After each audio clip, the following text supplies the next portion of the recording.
हम लोगों ने थर्मोडायनामिक्स में देखा था कि ये कुछ हीट के बारे में है और उस हीट की मदद से हम कुछ वर्क करा सकते हैं। तो हमने देखा था एक सिस्टम है,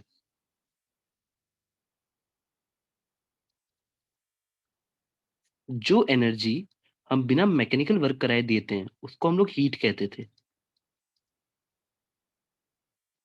ये हीट आ भी सकती है और जा भी सकती है, डिपेंडिंग हमने इसके लिए एक लॉ पढ़ा था, जीरोथ लॉ या जीरो लॉ। इसका सिर्फ एक ही कॉन्सेप्ट था, थर्मल इक्विलिब्रियम समझाना, जो सिंपली इतना कहता था कि एक हॉट बॉडी जिसका टेम्परेचर ज़्यादा है, वो कोल्ड बॉडी को हीट सप्लाई करती है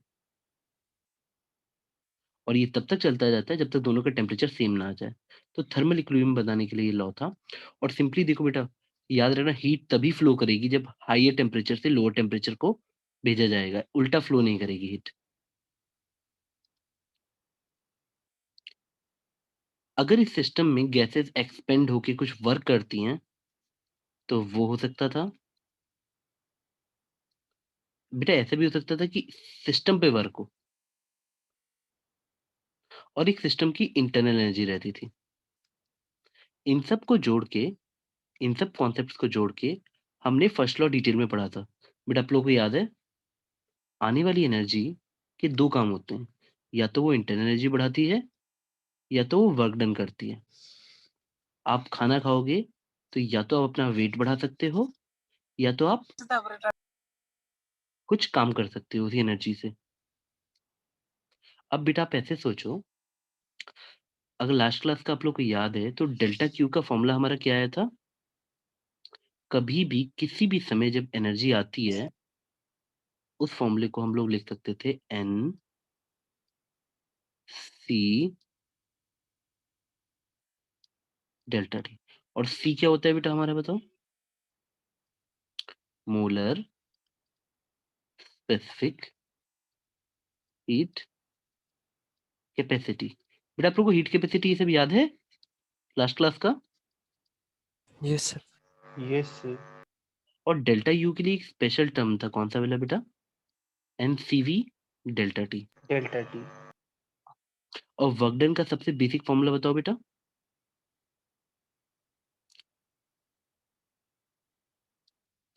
this is the most basic form. तो ये होता है फॉर्म जो आपको याद रखना चाहिए। ये डेफिनेशन के हिसाब से सही है। देखो बेटा, कुल मिला के first law is nothing but energy conservation.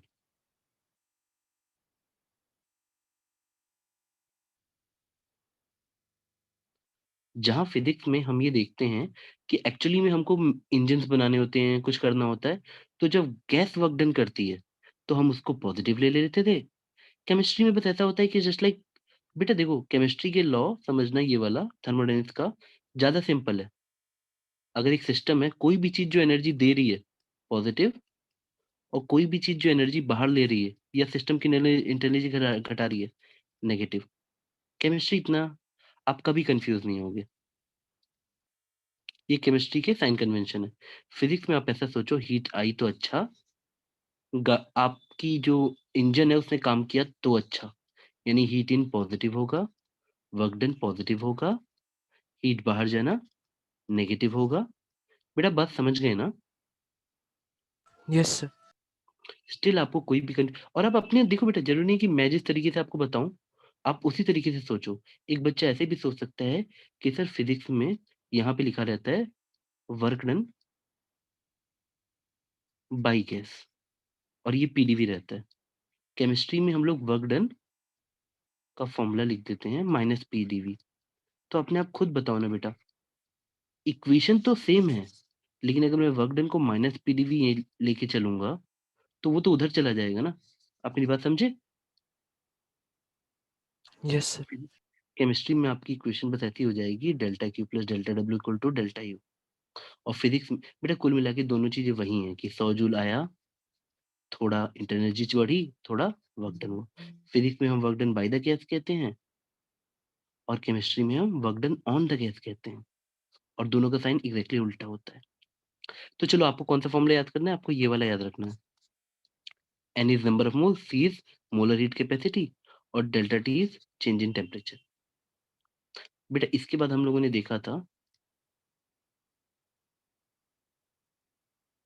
Different category में मैंने आपको एक और चीज़ बताई थी कि अगर हम कभी भी सिस्टम को क्रिएट करते हैं, तो अगर उसके अंदर गैसेज़ से वर्क डन या गैस से रिलेटेड है, तो हमारी फिज़िक्स के कोर्स में सिर्फ़ आइडियल गैस इक्वेशन है, पीवी इक्वल टू एनआरटी। तो ये आपको दोनों फॉर्म में दिखनी चाहिए, डिफरेंशियल फॉर्म में भी। देखो बेटा, आपके लिए ये इक्वेशन ऐसी भी होनी चाहिए। उसके बाद फर्स्ट लॉ आता था, जो आपने अभी देखा, dq equal to du plus dw। आप इसका डिटेल वर्जन याद रखना। बेटा आप लोगों ने कभी वर्ड एंट्रोपी सुना है क्या कहीं पे भी?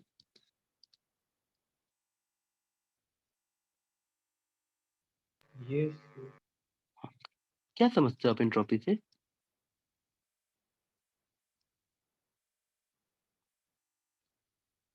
इस वर्क डन का फॉर्मूला पीडीवी तो होता है, पर हर केस में हम इसे निकालेंगे।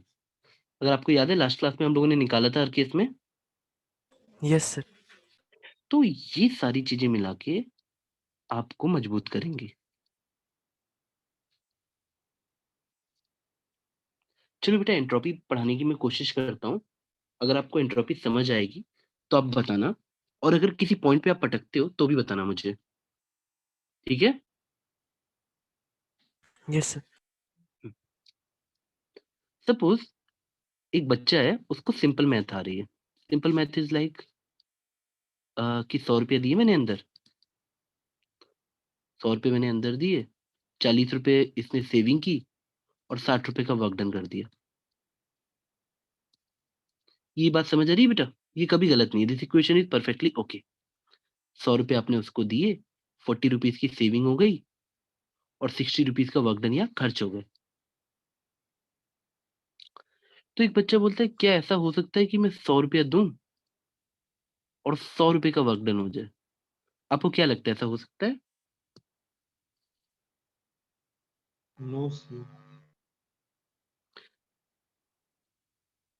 बेटा नेचर में ऐसा नहीं होता कि हम 100% हीट को वर्क डन में कन्वर्ट कर लें। क्या आप मेरी बात समझ पा रहे हो मैं कहाँ लेके जा रहा हूँ? और ऐसा क्यों होता है मैं आपको सोचने के लिए बोलूँगा। बेटा I find it really bad कि जब बच्चे एंट्रोपी बोला जाए तो रट्टा मार लेते हैं कि सर इस डिग्री ऑफ डिसऑर्डरनेस या रैंडमनेस इन द सिस्टम। पर उसका मतलब क्या होता है उसके अंदर नहीं जाते हैं। तो आप मुझे बताइए, रुको मैं नेक्स्ट पेज पे लाता हूँ और यहीं से कंटिन्यू करता हूँ।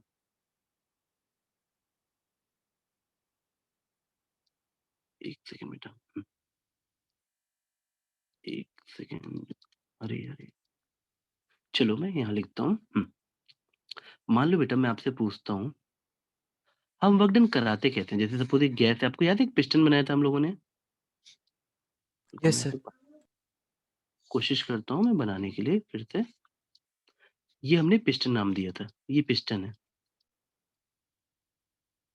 बेटा होता क्या है, थोड़ी भावनाओं को भी समझा करो। जैसे मान लो गैस पार्टिकल्स हैं, ठीक है? आपने हीट दिया और बिल्कुल वैसे ही फ़ील करो जैसे आपकी स्कूटी या बाइक या कार है, आपने एक एनर्जी का पोर्शन दिया, आप जैसे ही इसको हीट देते हो, इन गैस पार्टिकल की काइनेटिक एनर्जी बढ़ जाती है। वो जाके इसको टकराते हैं और आप इसी ट्रांसलेटरी मोशन को काइनेटिक एनर्जी में कन्वर्ट कर लेते हो घुमाने में। क्या आपको सिंपल फ्लो समझ आया बेटा? Yes, sir. Yes, sir. ठीक है, गुड। अब आप ऐसा सोचो कि मैंने कहा कि आपने डेल्टा क्यू दिया, बट उस डेल्टा क्यू के 2 पार्ट होते हैं। रियलिटी में एक पार्ट जाता है, ये लाइन आपको समझ आ जाएगी। अच्छा बेटा आप किससे टकराओगे? काइनेटिक एनर्जी से ना? कौन-सी वाली काइनेटिक एनर्जी से? ट्रांसलेशनल काइनेटिक एनर्जी से? मेरी बात समझे? Yes, sir.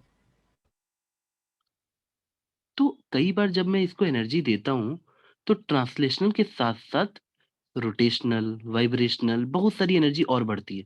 बट हमारा वर्क डन कराने के लिए सिर्फ़ कौन ज़िम्मेदार है?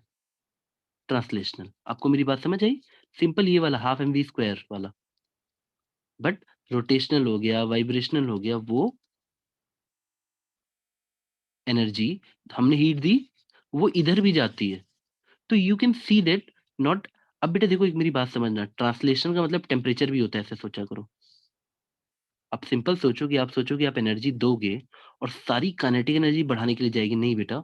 कुछ पार्ट उसको घुमाने में, और उसी पार्ट को जो अनअकाउंटेड जाता है, जो टेम्परेचर नहीं बढ़ा रहा होता है, जो ट्रांसलेशन काइनेटिक एनर्जी नहीं दे रहा होता है, हम इसको रैंडमनेस के नाम से बोल देते हैं कि जो कहीं चली गई।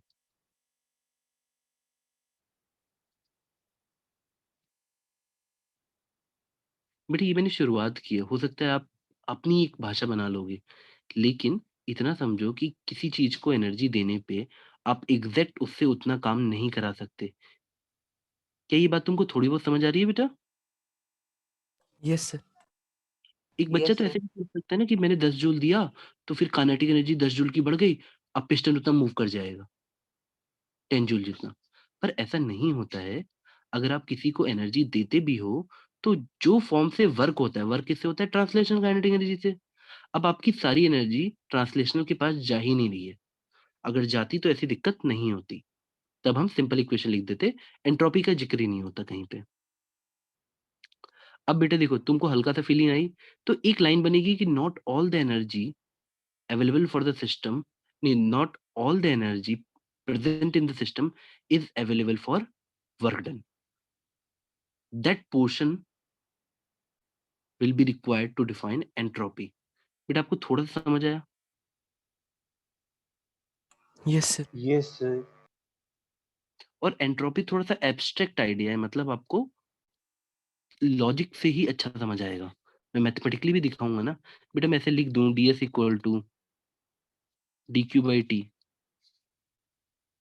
आपके बल्ब नहीं जलेंगे। मैं ऐसा बताता हूँ ऐसा क्यों है। Why this is called, ds is called small change in entropy. मैं समझाता हूँ बेटा, रुको। स्मॉल चेंज इन एंट्रोपी, और dq is heat given, heat in, और t इज द टेम्परेचर। अच्छा बेटा आप मुझे एक चीज बताओ कॉमन सेंस से, अगर मैं किसी को हीट दे रहा हूँ और उस मोमेंट के लिए टेम्परेचर नहीं बढ़ रहा है, पीछे आके सोचो, हीट आपने दिया पर ट्रांसलेशनल या टेम्परेचर वाला पोर्शन नहीं चेंज हुआ, तो वो सारी एनर्जी कहाँ चली गई? रैंडमनेस में चली गई? सर उसका स्टेट चेंज करने में। हाँ हाँ बेटा, हाँ। पर अभी सिर्फ गैस ही गैस है, ऐसा सोचो। आप भी सही सोच रहे हो बेटा। यस। हाँ, यहाँ पे इस कंटेक्स्ट में सोचो। अभी हम उसको वो हीट देके मेल्ट वेल्ट नहीं कर रहे, ऐसा जो गैस ही है। हम उस एनर्जी की बात कर रहे हैं जो हम दे तो रहे हैं, but it is not going for temperature change. वो टेम्परेचर चेंज को अवेलेबल नहीं हो रही है। आप हीट दिए तो वो कहाँ जाएगी? ऐसे देखो बेटा, आपकी जान देने वाले हीट के पास दो काम है, या तो वो टेम्परेचर बढ़ा सकती है नॉर्मल में भी, या तो रैंडमनेस। और अभी मैं इसको और अच्छे से बताऊंगा, डोंट वरी। तो अगर टेम्परेचर नहीं बढ़ा है और अब फिर भी आपने हीट दी है, देखो dq आया और टेम्परेचर उतना ही रहा, तो इसी को हम एंट्रोपी डिफाइन कर देते हैं, इस रेशियो को। आराम से सोच लो, टी उतना ही रहा और फिर भी dq आया, तो dq कहाँ जाएगा? कुछ एंट्रोपी नाम रख देंगे इसका। क्या ये चीज क्लियर हुई बेटा? Yes sir. और अभी बेटा भी बहुत टाइम लगेगा, ऐसा नहीं है कि एक लाइन में क्लियर हो जाएगी। इट विल टेक सम, मतलब थॉटफुल प्रोसेस कि क्या हुआ एक्चुअली में, सर क्या कहना चाह रहे हैं। बेटा सर इतना कहना चाह रहे हैं कि अगर मैं हीट दे रहा हूँ, तो some part is not actually accounted for temperature और translational kinetic energy. It's just like available in the form of energy, but not useful for human beings. हमारे लिए इंजन चलाने के लिए वो एनर्जी यूजफुल नहीं है, क्योंकि वो दीवार से टकरा नहीं है। टेम्परेचर बढ़ेगा तो प्रेशर बढ़ेगा। काइनेटिक एनर्जी का बढ़ना मतलब सीधे जाके पिस्टन को धक्का मारना। जब पिस्टन को धक्का मारने वाली एनर्जी बन ही नहीं रही है, तो एनर्जी कहाँ जा रही है? रैंडमनेस में जा रही है। अब देखो बेटा, मैं आप लोगों को अब यही चीज थोड़ा और अच्छे से बताता हूँ। बेटा देखो, काम की चीज क्या है, जब एक बच्चा पढ़ना शुरू करता है, तो वो ऐसे डेफिनेशन याद करता है, delta S equal to delta Q by T. आप अगर 4 से 5 मिनट एक्स्ट्रा पुश करते हो, एक्स्ट्रा 4 से 5 मिनट, आप उतनी मेहनत करके यहाँ तक पहुंचोगे। और अगर आप 4 से 5 मिनट एक्स्ट्रा पुश करोगे, तो बेटा आप एंट्रेंस निकाल लेते हो। पर क्लास 4 से 5 minute extra push. For example अगर इसी में मैं आपसे इस तरह का ग्राफ बनाऊँ बेटा, देखो बेटा, मैं आप लोगों से टेम्परेचर और एंट्रोपी का ग्राफ बनवाता हूँ। अरे इससे डरना नहीं बेटा। अच्छा तुम लोग को स्टार्टिंग में ये सब पढ़ाया था तुम लोगों ने कि y और x है, तो ये एरिया कैसे निकालते हैं हम? इंटीग्रेशन कैसे करते हैं? आपको याद है बेटा कैसे आता था ये इंटीग्रेशन या एरिया y dx याद आया? Yes sir. ठीक है। तो आप मुझे बताओ इस ग्राफ की और इस i की यूनिट क्या होती थी? Unit of y into unit of x। यहाँ तक समझ आ रहा है? Yes sir. अब मैं अगर यहाँ पे क्रॉस मल्टीप्लाई कर दूं और dq को लिख दूं t ds और दोनों तरफ इंटीग्रेशन कर दूं, तो जितनी हीट आएगी उसका फॉर्मूला क्या बनेगा? टेम्परेचर वर्सेस एंट्रोपी का। देखो, क्या बात समझ आ रही है तुमको? ये एरिया क्या देगा? अब देखो ना y dx t ds integration, this integration is, या ये जो एरिया आप निकालोगे वो आपको heat given to the system दे देगा। क्या ये बात समझ आ गई? तो अगर आप ऐसे पढ़ लेते हो तो ये एंट्रेंस के काम आ जाएगा। आप यहीं पढ़ के छोड़ दोगे तो आपको सिर्फ ये लकी रहे तो डेफिनेशन बेस्ड आएगा। न्यूमेरिकल्स पे जाना है तो यहाँ पे आ जाओ। क्या आपने नोट कर लिया बेटा? और आप बेटा सुनो, पढ़ाई में ना चीजों को स्टेटमेंट फॉर्म में बोलना सीखो कि टेम्परेचर और एंट्रोपी का एरिया मुझे हीट देता है, डेल्टा क्यू। बेटा आप लोगों को समझ आ रहा है यहाँ तक? Yes sir. ठीक है, गुड। अब हम लोग आगे बढ़ते हैं। बेटा एंट्रोपी का कॉन्सेप्ट आया ही कहाँ से? क्यों दुनिया इतनी मस्त चल रही थी कि सर देखिए फर्स्ट लॉ तो हमारी दुनिया में कितना बढ़िया था कि हीट दो, इंटरनल एनर्जी चेंज होती है, वर्क डन होता है, कितना सही चल रहा था। बट ये बेटा ऐसे जस्ट लाइक कि मनी स्टेटमेंट कि 100 रुपया है, 40 रुपए की सेविंग हुई, 60 रुपया खर्चा हो गया। It's just like money statement. But why I have given 40 rupees to this, why I have given 60 rupees to this, and why 100 is has come? जब मैं why की तलाश में जाता हूँ कि क्यों एनर्जी आ रही है, क्यों एनर्जी के साथ कुछ ऐसा हो रहा है, 40-60 में क्यों बटी, तो उसके लिए मेरे पास मुझे जाना पड़ता है सेकंड लॉ के पास। आओ सेकंड लॉ की तरफ चलते हैं। एंट्रोपी के थ्रू ही हम सेकंड लॉ पे जा रहे हैं बेटा। बेटा प्लीज रोक के दोबारा पूछ लेना अगर आपको समझना है तो। सेकंड लॉ ऑफ थर्मोडायनेमिक्स अगर आप समझ गए आज तो ठीक है, वरना बुक्स में इसमें 5-6 स्टेटमेंट लिखा हुआ है। आपको ऐसा लगेगा कोई पागल है क्या, कोई कभी ये नाम बोलता है कि इंजन के हिसाब से ये लॉ है, एंट्रोपी के हिसाब से ये लॉ है। बेटा एक्चुअली में second law is like direction sense of nature. मतलब मैं समझाता हूँ।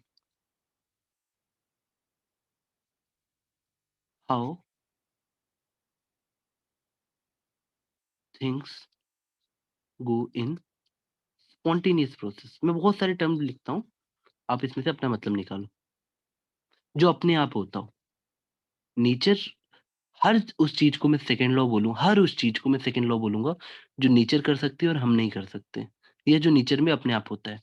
फॉर एग्ज़ाम्पल मैंने एक चैम्बर बनाया, उसको ऐसे पार्टीशन कर दिया, यहाँ पे खूब सारे पार्टिकल्स थे और यहाँ वैक्यूम था। अगर मैं बीच में एक होल करूँ, तो ये गैस यहाँ आने लगेगी। क्या आपको ये बात समझ आ रही है? Yes sir. तो हम ऐसे बोलेंगे कि देखो नेचर में अपने आप हाइयर कॉन्सेंट्रेशन से लोअर कॉन्सेंट्रेशन की तरफ जाता है। जो नेचर का नेचुरल बताएगा कोई भी स्टेटमेंट, जैसे मैंने आपके सामने ये बोला, this is also second law, या मैंने ऐसे बोला।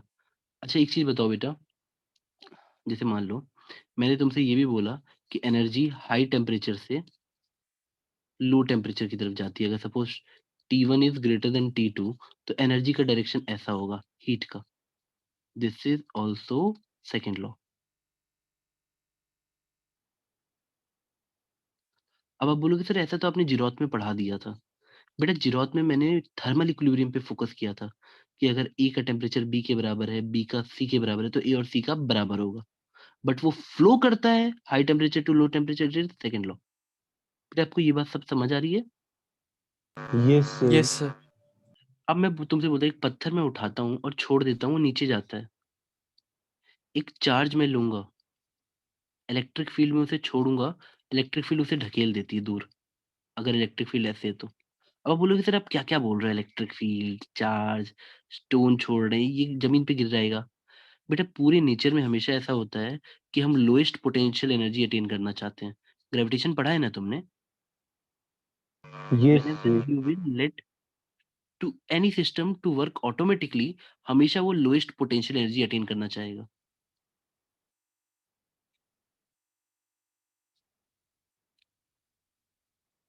तो सेकंड लॉ आप ऐसे देख रहे हो कि सर नेचर में जो-जो प्रोसेस अपने आप होते हैं ना, हम उसको किसी भी स्टेटमेंट फॉर्म में बोलेंगे। That is second law. आपको अब थोड़ा-थोड़ा कैच हो रहा है बेटा? Yes, sir. Yes, sir. ठीक है बेटा।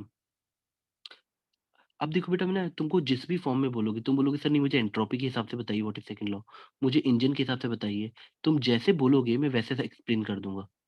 लेकिन तुम्हें उस समय समझ आएगा, तुम रट्टा नहीं मारोगे कि सर 4 स्टेटमेंट है, let's mug all the statements.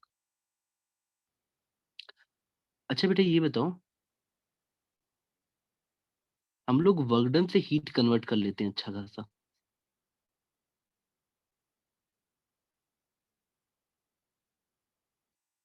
But heat to work done नहीं हो पाता पूरा।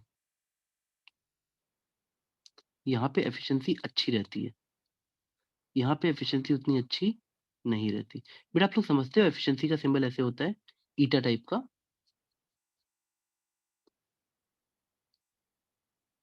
Yes, sir. तो नेचर अपने आप कहता है कभी हम ऐसा नहीं कर सकते कि हीट को 100% वर्क डन में कन्वर्ट कर लें। मैंने आपको अभी एंट्रोपी में एग्जांपल दिया ना कि आप सोचो आप हीट दोगे और सारा ट्रांसलेशनल काइनेटिक एनर्जी या टेम्परेचर में चला जाए, ऐसा नहीं होगा, थोड़ा-थोड़ा रैंडमनेस में जाएगा। तो हीट कभी भी वर्क डन में कन्वर्ट नहीं हो सकती टोटली। क्या आपको बात समझ आई बेटा? Yes, sir. Yes, sir. Yes, sir. तो नेचर में आप कोई भी स्टेटमेंट उठा लो जो अपने आप होता है या जो होता है, तो सेकंड लॉ आपको वजह बताता है how energy flows in nature. क्या आपको ये बात समझ आ गई? Yes, sir. Yes, sir. ठीक है बेटा। तो अगर ऐसी बात समझे आप, एग्जांपल दिखाता हूँ बेटा, जैसे मान लो मैंने कोई स्टेटमेंट पकड़ ली, मैंने ये वाला पकड़ लिया कि नेचर में हमें पता है कि हीट दोगे तो सारा वर्क डन में कन्वर्ट नहीं हो सकता। अब मुझे पता है अभी तुम्हें इंजन नहीं पता है, पर इंजन एक ऐसी चीज होती है जिसमें हीट देते हैं और वो कुछ काम कर देता है, जैसे लाइक गाड़ी चलना, ये सब वर्क डन। अभी मैंने बोला कि तुम 100 दोगे तो हो सकता है 60 हो। तो एफिशिएंसी को हम ऐसे डिफाइन करते हैं, आउटपुट अपॉन इनपुट। हमने heat the, that is input delta Q. हमारा वर्क डन हुआ, दैट इज आउटपुट। तो आपने क्या देखा बेटा, 60/100। मैं अगर आपसे बोलूं किसी भी इंजन की, बेटा याद रखना इंजन में कुछ एग्जॉस्ट भी होता है, हीट लॉस भी होगी, बट मैंने डेल्टा क्यू लिखा है कि टोटल हीट जितना अवेलेबल रही इंजन के पास में। आपने क्या देखा कि इंजन कभी भी सारी एनर्जी जो उसे मिल रही है, उसको टोटल वर्क डन में कन्वर्ट नहीं कर सकता है। तो वही वहाँ पे वो मैथमेटिकल स्टेटमेंट लिख देते हैं कि efficiency of any engine can't be 100%। क्या आपको मेरी बात समझ आ गई? Yes, sir. Yes, sir. तो आपको जिस भी स्टेटमेंट पे डाउट हो आप मुझसे बोलना, मैं आपको थॉरोली एक्सप्लेन कर दूँगा। ठीक है बेटा? आपकी एनसीईआरटी और रिसीवर में 2-3 स्टेटमेंट दे रखी हैं, प्लीज़ रीड देम केयरफुली। अब चलो उसमें से जैसे ये भी एक है, अब मैं आगे आता हूँ। बेटा आप लोग ये सब भी बातों का नोट्स बनाया करो कि टीएफ इसको स्टेटमेंट फॉर्म में लिख के। बेटा टीचर कई बार आपको समझाने के लिए देखो यहाँ एक डायग्राम बना रहा है, फिर यहाँ बना रहा है। आपको नोट्स में अच्छे से लिखना है कि टेम्परेचर और एंट्रोपी का एरिया हीट देता है। और आपके ना नोट्स बड़े बढ़िया होने चाहिए, लाइक एक कलेक्शन होना चाहिए, उसमें समराइज़ फॉर्म दिखना चाहिए कि मैं तुमसे पूछूँ कि पीवी का एरिया क्या देता है? तुम तुरंत बोलो सर वर्क डन। मैं पूछूँ टीएस का एरिया क्या देता है? तुम तुरंत बोलो सर टीएस का एरिया हीट देता है। तो आगे चल के बेटा ये देखो कितना काम आएँगे। मैं तुमसे ही बोलता हूँ delta Q equal to delta U plus delta W। तुम्हारा न्यूमेरिकल का दिमाग जागने लगेगा अगर तुम ध्यान दोगे तो। क्या अब तुमको थोड़ी-सी बात समझ आई मैंने क्या लिखा है? Yes, sir. Yes sir. जब यस सर। न्यूमेरिकल्स आते हैं, तो कई बार वो छुपे हुए रहते हैं। आप अगर अच्छे से पढ़े हो तो आपके लिए वो विज़िबल होंगे। अदरवाइज़ वो आपको हमेशा एक एनिग्मा ट की तरह दिखेंगे कि सर दिख नहीं रहा है क्लियरली क्या हो रहा है। तो बेटा आप लोग फर्स्ट लॉ से क्या समझे ये बताओ मुझे? First law is energy conservation statement कि मेरे पास इतनी एनर्जी थी, इतनी यहाँ गई, इतनी यहाँ गई। Second law is the reason why the energy goes like that या डायरेक्शनल सेंस ऑफ यूनिवर्स कि यूनिवर्स कैसे चाहता है कि एनर्जी फ्लो करे। अगर आप ये तक बोलते हो ना कि current flow from high potential to low potential, this is also second law. ठीक है बेटा? आपको मेरी बात समझ आ रही है? Yes sir. ठीक है बेटा। अब एक बेटा आप लोग बुक्स में एक थर्ड लॉ भी पढ़ोगे, वैसे वो फिज़िक्स में नहीं है। आपका मन है तो बोलो मैं बता दे रहा हूँ, 10 सेकंड लगेंगे। Yes, yes sir. सर बता दीजिए। ठीक है बेटा, थर्ड लॉ सिंपली इतना सा कहता है कि आप एब्सोल्यूट ज़ीरो अटेन नहीं कर सकते। एब्सोल्यूट ज़ीरो मैं ऐसे समझाता जाता हूँ, रुको देखो। हमने देखा एक सिस्टम है, इसके अंदर हमेशा कुछ पार्टिकल्स वाइब्रेट कर रहे होते हैं, कुछ ना कुछ हो रहा होता है, हमेशा-हमेशा। पर कभी ऐसा नहीं हो सकता, जैसे आप टेम्परेचर घटाते जा रहे हो, एनर्जी टेम्परेचर जब घटते जाता है, इसकी वाइब्रेशंस या इसकी इंटरनल एनर्जी घटती जाती है, ऐसा सोचो। बट कभी ऐसा नहीं आएगा रियलिटी में, वो चाहे वो सन से कितना भी दूर हो, कहीं पे भी हो, थोड़ी-सी एनर्जी उस पे रहती रहती है। आप 0 केल्विन को अटेन नहीं कर सकते। आपको ये बात समझ आई बेटा? Yes, sir.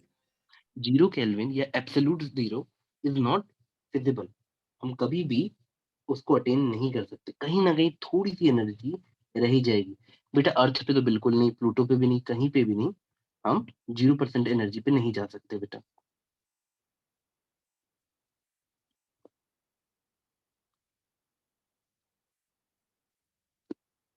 बेटा आपको चीज़ें समझ आ रही हैं? आगे बढ़ें? Yes sir. ठीक है। अच्छा बेटा आप लोगों को रिवर्सिबल और इरिवर्सिबल रिएक्शंस पता है क्या होते हैं? What is reversible and irreversible reaction कभी नाम सुना है बेटा? या process? What is reversible process and irreversible process?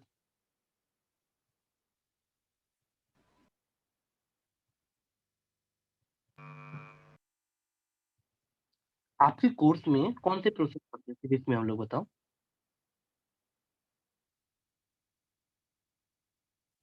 Sir reversible and irreversible. नहीं, फिजिक्स में आपका सिर्फ रिवर्सिबल है। आपको फिजिक्स में सिर्फ इतना सा जानना है कि सर कोई भी प्रोसेस जो होता है, प्रोसेस मतलब is change in variable. Reversible अगर आपको नहीं भी आता है कॉन्सेप्ट और आप ये 2 पॉइंट याद रखोगे तो भी आपका काम चल जाएगा। रिवर्सिबल में क्वाज़ी स्टैटिक प्रोसेस होना चाहिए that is means very slow. हो तो पर बहुत स्लो, वेरी स्लो। चेंज हो तो पर वेरी स्लो।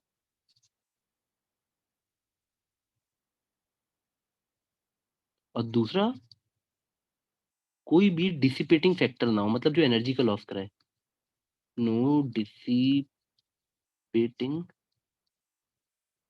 फैक्टर। जैसे फ्रिक्शन हो गया, ये सब हो गया।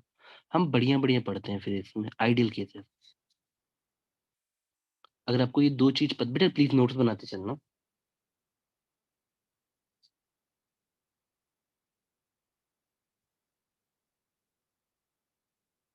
नोट कर लिए बेटा? आगे बढ़ें?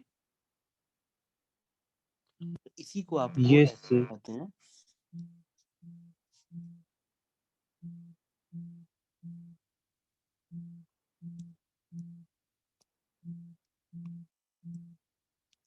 बेटा आप लोग को आवाज आ रही है? यस सर, आ रही है। ठीक है बेटा। देखो, आप इसी को अपनी भाषा में ऐसे समझना कि मान लो पीवी कर्व दिया है, तो रिवर्सिबल ऐसे होगा कि अगर आप ए टू बी जा रहे हो ऐसे, तो आप बी टू ए ऐसे जा सकते हो उसी पाथ। क्या आपको बात समझ आई? Yes sir. ठीक है बेटा। हम आगे बढ़ते हैं। इरिवर्सिबल प्रोसेस क्या होते हैं बेटा? आप इसी का उल्टा सोच लो, जो झटके से होंगे।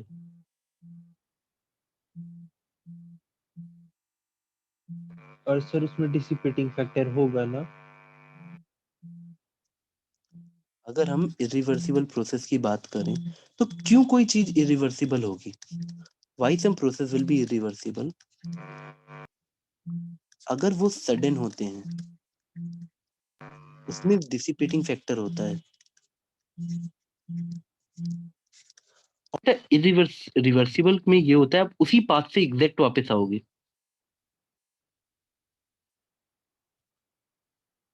बेटा आपको आवाज आ रही है? Yes sir. Okay, thank you बेटा। बीच में थोड़ा सा मुझे आप लोग का आवाज नहीं आ रही थी। देखो, ये समझ पा रहे हो? Yes sir. मैं नेक्स्ट पेज पे आता हूँ।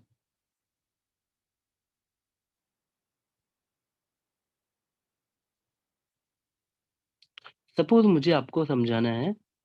अच्छा देखो, बुक्स में हो सकता है आप ये एंट्रोपी में ये भी पढ़ो कि entropy of the universe is continuously increasing.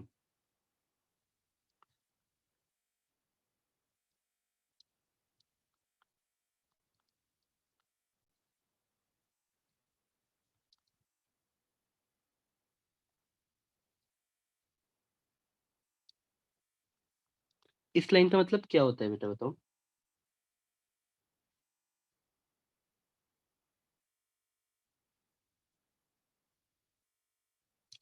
कोई भी आइसोलेट, मैं कुछ स्टेटमेंट बोल रहा हूँ बेटा, मैं हर एक को भी एक्सप्लेन करूंगा।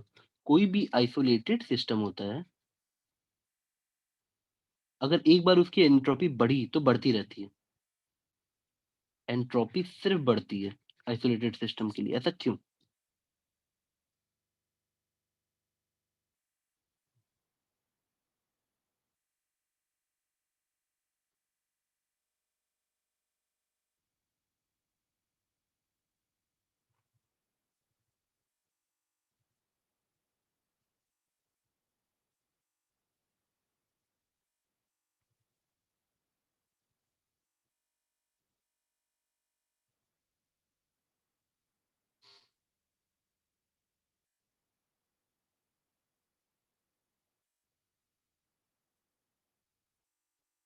बेटा क्या आप सोच के आंसर दे सकते हो कि मैं बताऊं? बोलो। सर बता दीजिए। अच्छा ठीक है बेटा।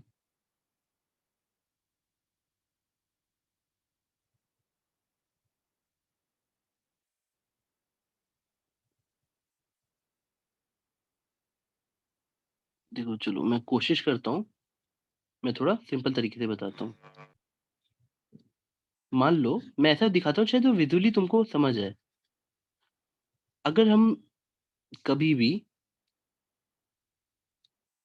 सर पहले मैं, हाँ बेटा बताओ। सर ये ऐसे हो सकता है कि आइसोलेटेड सिस्टम है, इस पे कोई एनर्जी एक्ट नहीं करेगा, तो इसीलिए इसको इसका एंट्रोपी सिर्फ बढ़ेगा और घटेगा नहीं, क्योंकि इसका कोई मतलब फैक्टर उसको अफेक्ट नहीं करे जो इसका एंट्रोपी कम कर सके।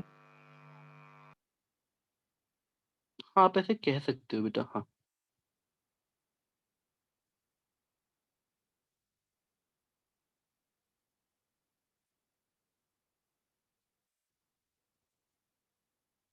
अच्छा तुम मुझे बताओ बेटा, अगर हम लोग रिवर्सिबल प्रोसेस देखते हैं,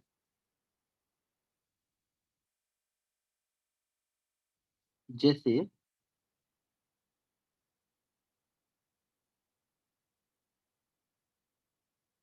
पहले रुको, मैं तुमको ये सारी चीज खत्म करता हूँ।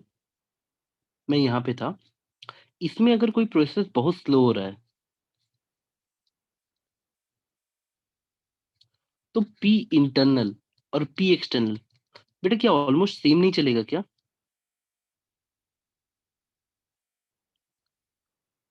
यस बेटा बहुत धीरे-धीरे चेंज हो रहा है, लगभग सेम रह रहा है। तो आप ये देखोगे कि हम ये मान के चलते हैं कि जो रिवर्सिबल प्रोसेस है,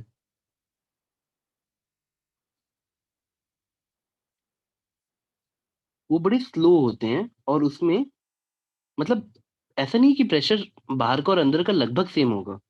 इट्स जस्ट लाइक कि मैं रुको मैं थोड़ा-सा तुम्हें फ़ील कराना चाह रहा हूँ कि कभी भी इंटरनल और एक्सटर्नल प्रेशर में जो डिफरेंस होगा, वो इतना छोटा होता है कि तुम जब चाहे डायरेक्शन बदल सकते हो रिवर्सिबल प्रोसेस में।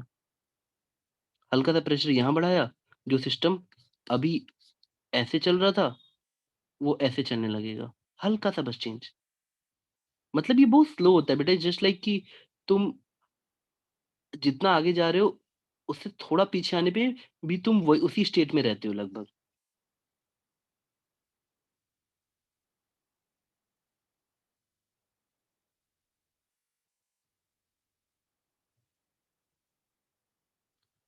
रुको, रुको मैं मिक्स नहीं करता हूँ वरना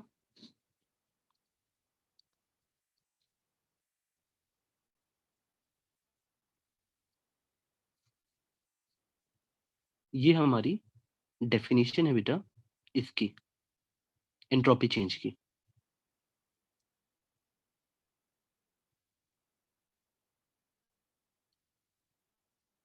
delta is equal to delta Q by T.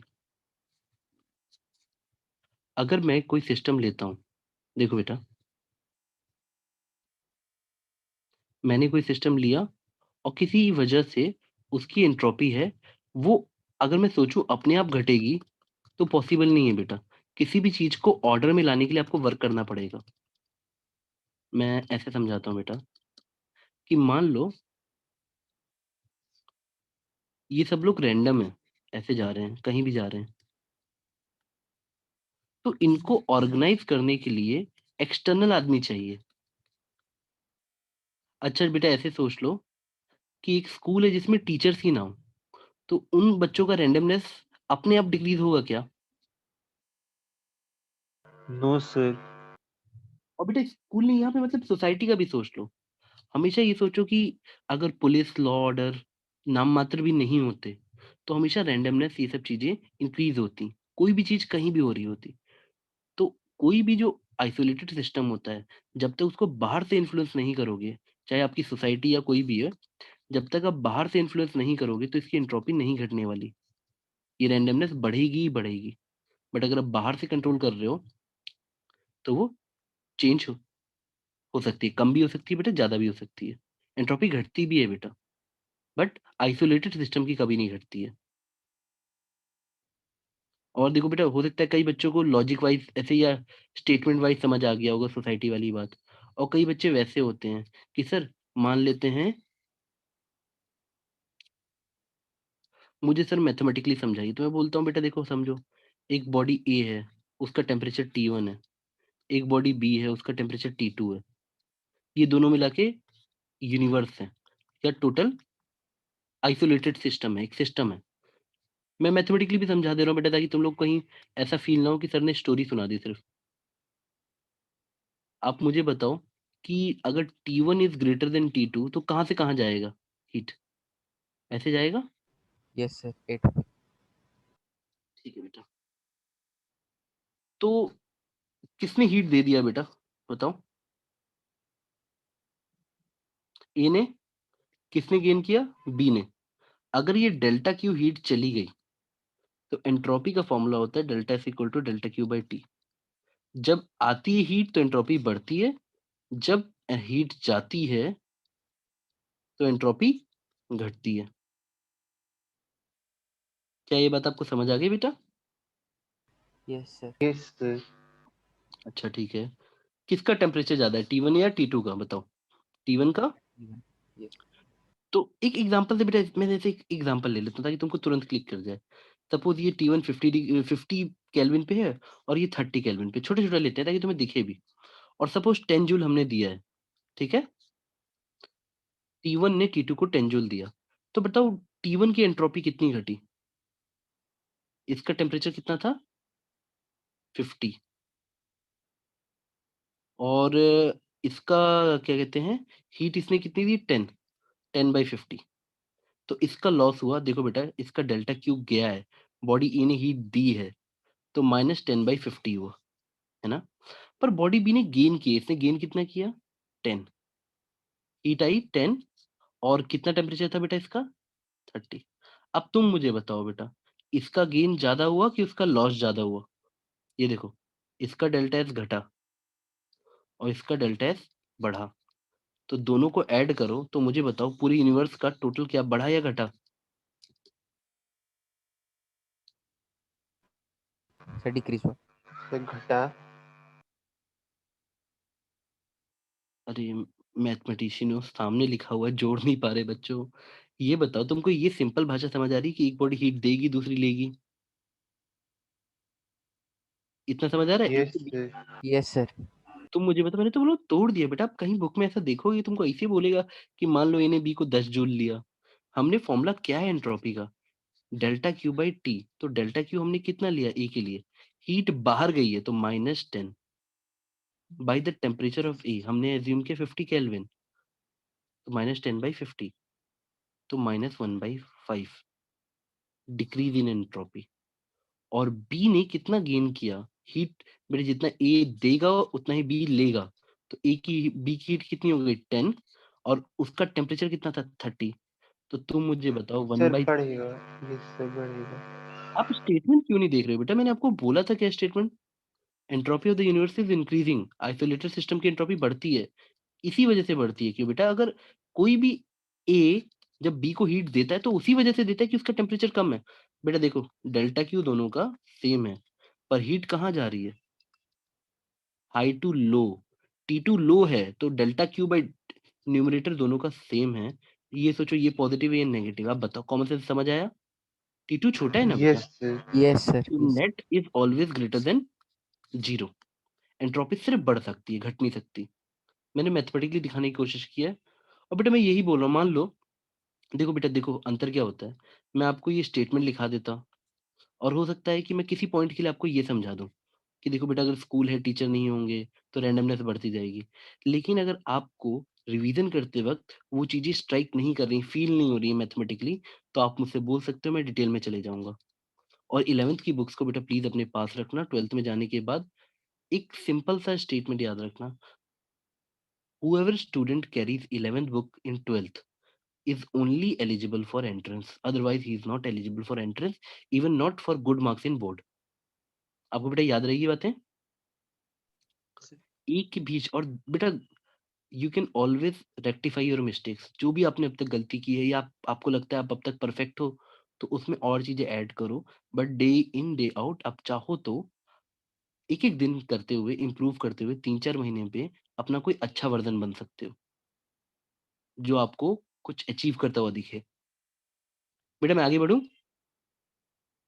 Yes yes. Sir. तो I hope first law and second law is clear. Second law tells more about why the energy should go in any fashion, कहाँ से कहाँ जाना चाहिए। First law was mathematical statement based on energy conservation. तो आओ एक concept develop करते हैं, जैसे मैंने बोला हीट इंजन।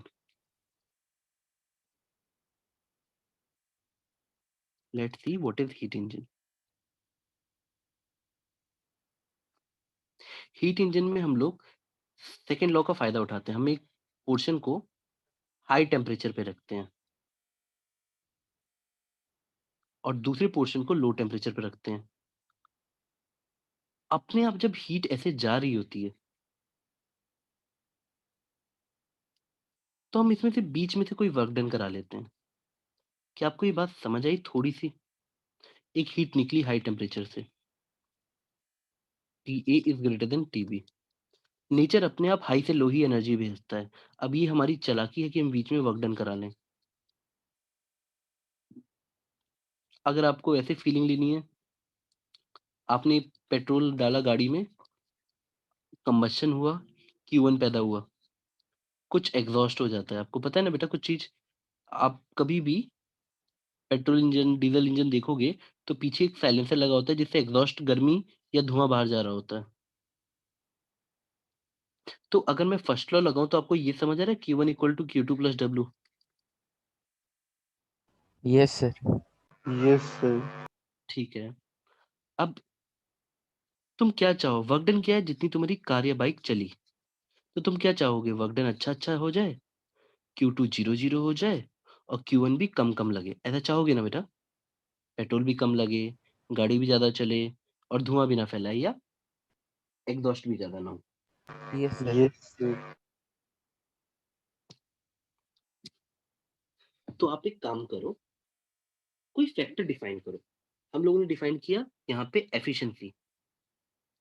एफिशिएंसी में क्या है? हम W को आउटपुट देखते हैं और Q1 को इनपुट। क्या यहाँ तक आपको समझ आ रहा है बेटा? Yes sir.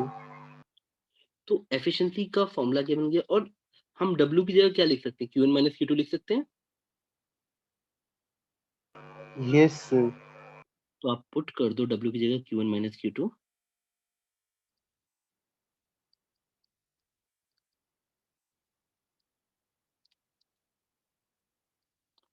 अब इससे भी तुम वो कॉमन सेंस वाला स्टेटमेंट बना सकते हो। देखो बेटा, हमेशा एनर्जी हाई टेम्परेचर से लो टेम्परेचर जाती है,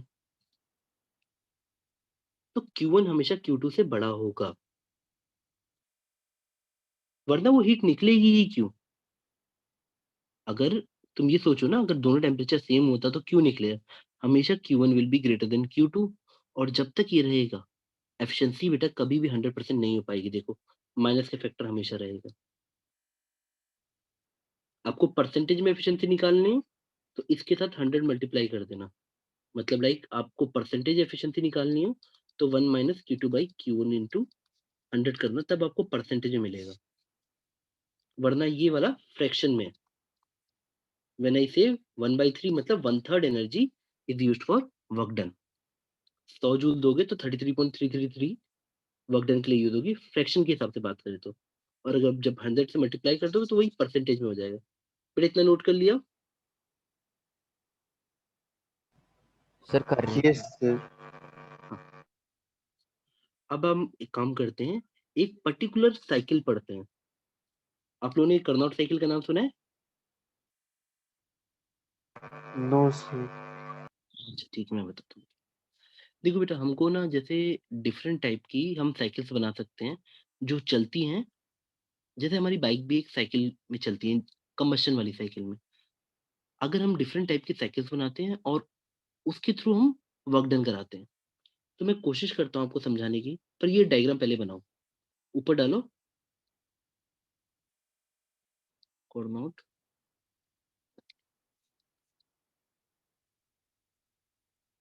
बना लिया बेटा? मतलब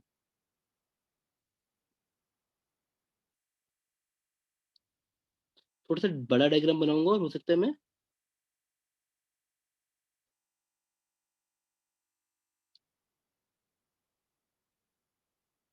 ए से बी जाना फर्स्ट स्टेप है, स्टेप 1। और इसे हम बोलते हैं आइसोथर्मल एक्सपेंशन। वॉल्यूम बढ़ रहा है देखो।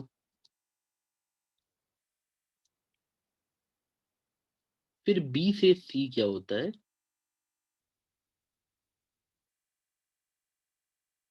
फिर से एक्सपेंशन।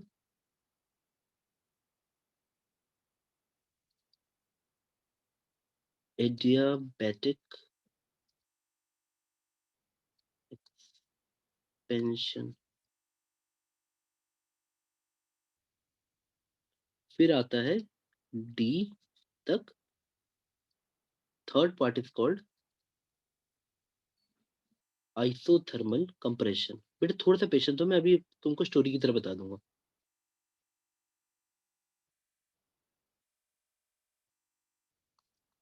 फिर एडियाबैटिक कंप्रेशन। कंप्रेशन और आइसोथर्मल तुम वॉल्यूम पे देख, कंप्रेशन और एक्सपेंशन तुम वॉल्यूम देख के सोच लो कि डी से ए वॉल्यूम तो घट रहा है ना, ऐसे जा रहा है वॉल्यूम। Adiabatic compression.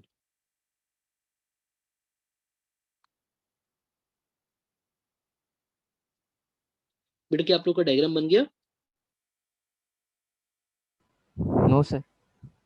और आप हमेशा याद रखना, कभी भी पीवी वाले ग्राफ में, in every PV graph, if it is like this is iso, and if the sudden steep is there, this is adiabatic.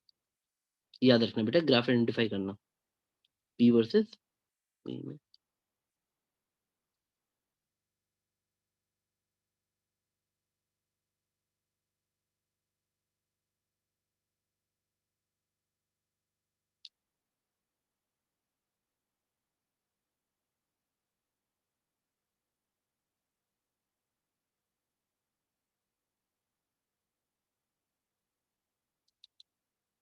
आगे बढ़े बेटा। Yes sir. मैं तुमको वैसी भाषा में बताता हूँ जिस भाषा में शायद तुम्हें समझ आए या किसी बच्चे को आता है। इस पार्ट में हम लोग पेट्रोल जला के हीट देते हैं। सुनना, अब एफिशिएंसी इंप्रूव करने के लिए मान लो पिस्टन चलते जा रहा है, चलते जा रहा है, चलते जा रहा है, बट आपने हीट दी, अंदर टेम्परेचर बढ़ा, पिस्टन फैलते जा रहा है। वॉल्यूम का बढ़ना मतलब झटके से वो वर्क डन कर रहा है, पॉजिटिव वर्क डन बेटा। वॉल्यूम बढ़ता है तो पॉजिटिव वर्क डन होता है।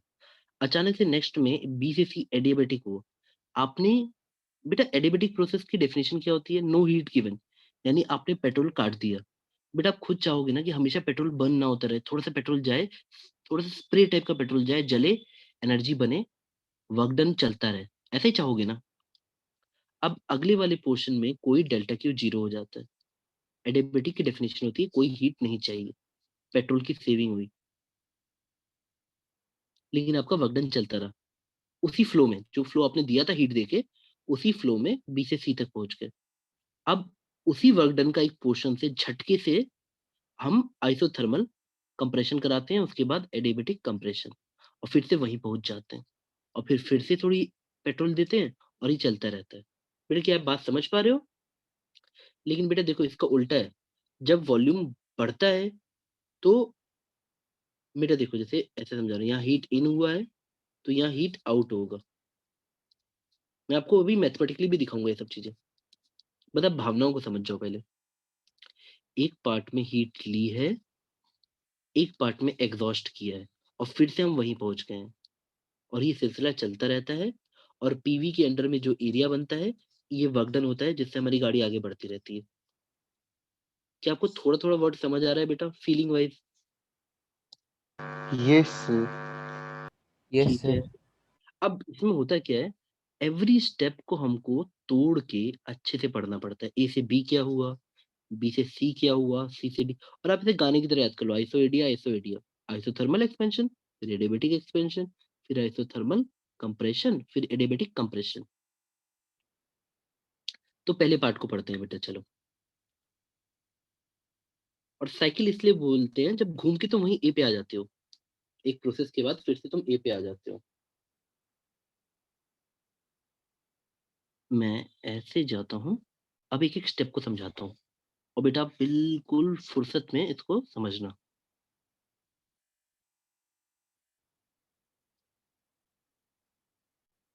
लेट अस से यहाँ पे ये पीवी ग्राफ है,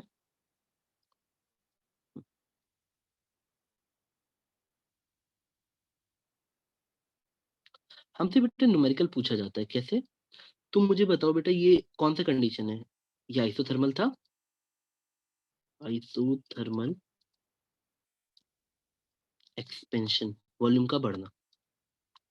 हमेशा फर्स्ट लॉ को अपने साथ कैरी किया करो, delta Q equal to delta U plus delta W.